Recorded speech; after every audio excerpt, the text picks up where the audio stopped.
Hello and welcome back once again to After the Credits. Another new movie, still in theaters, I believe. Depends on when you see this. But it just opened not too long ago, so hopefully. Unless you're watching this way in the future, in which case it's out on DVD or Blu-ray or whatever. Or maybe on your local cable station, if you're watching this like 4 or 5 months from now. But anyway, today's movie was The Secret Life of Pets. What did I think of The Secret Life of Pets? It's Toy Story with animals, more or less. So basically the entire first 5 minutes of the film is the preview for the film. All the animals kind of doing their thing, and then the owners go out, and then they start doing their other thing and communicating with each other. These are all animals that live in the same high-rise or like next door to this high-rise, so they're all kind of in the same area. Our main character, whose name I forget, I believe it's Max. They call him Tiny Dog or Little Dog a couple times throughout the movie, but I think his name was Max. He's basically the one who kind of sits in front of the door all day waiting for his owner to get back while all the other animals are kind of doing their own thing. And so that's the entire opening of the movie, is what you see in the preview. So Max is sitting in front of the door waiting for his owner to come home, and when she comes home, she brings a big surprise. A really big surprise. Another giant, fat, brown dog. And Max is not happy about this dog because, you know, he's had this perfect life with his owner. They've had this little special connection. They do things a certain way. Now here's this new dog who he's not used to. He doesn't know how it's going to affect things. You know, kind of that new baby syndrome.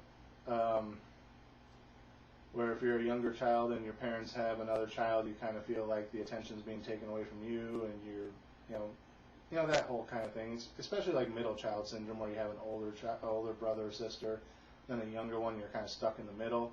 So you're not the firstborn favorited, you're not the baby favorited, you're just kind of stuck there in the middle, feeling sort of unloved, even though you still are, usually. The Jan Brady syndrome, if you will. So Max is kind of thrown off by the new dog, whose name is Duke. And at first they kind of square off a little bit, and then one of the other dogs kind of gives them advice that, you know, you just need to present yourself as the alpha. You were there first. Even though he's bigger than you, you kind of have to put your foot down. So they square off a little bit, and Max is kind of like, you know, if you don't start listening to what I say and doing what I want you to do, I'm going to destroy the house, and because I've never destroyed the house before, and now you're new and the house is getting destroyed, she's going to think it was you, and you'll be gone. So the bigger dog's like, okay, you know, whatever.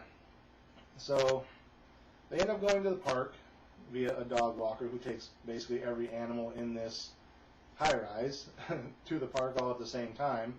Somehow Max and Duke get separated and lose their collars, and they're running away from the dog catchers.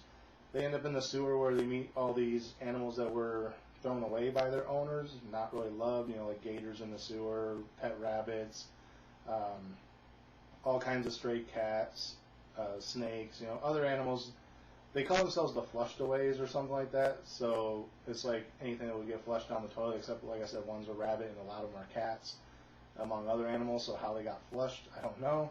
Basically, they're just animals that somebody got, ended up realizing they couldn't take care of them and let them go, or flushed them down the toilet or whatever, so they're kind of outcasts, and they don't really like domesticated pets. They think they're kind of beneath them. So they get tangled up with these guys, and it kind of incites a little war between them.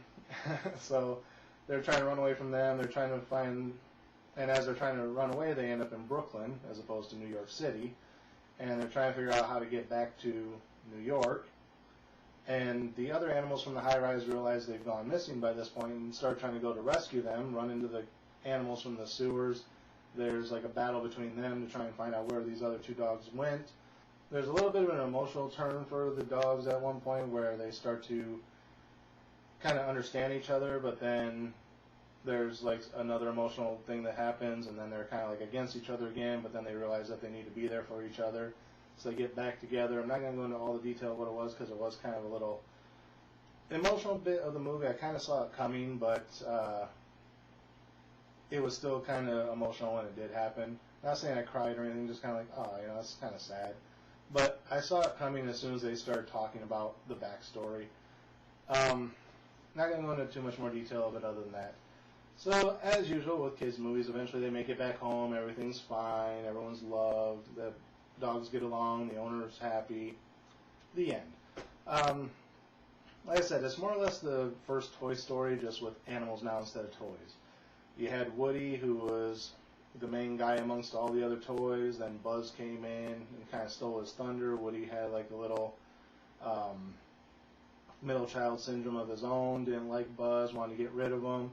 The other toys kind of came to both of their rescues when they both got lost at Planet Express, or Planet Pizza Planet, whatever the hell it was called. All the other toys had to rescue them before the move, blah, blah, blah. Eventually they all made it back home and they were all happy ever after. So it's all the same stuff, it's just now with animals instead of toys.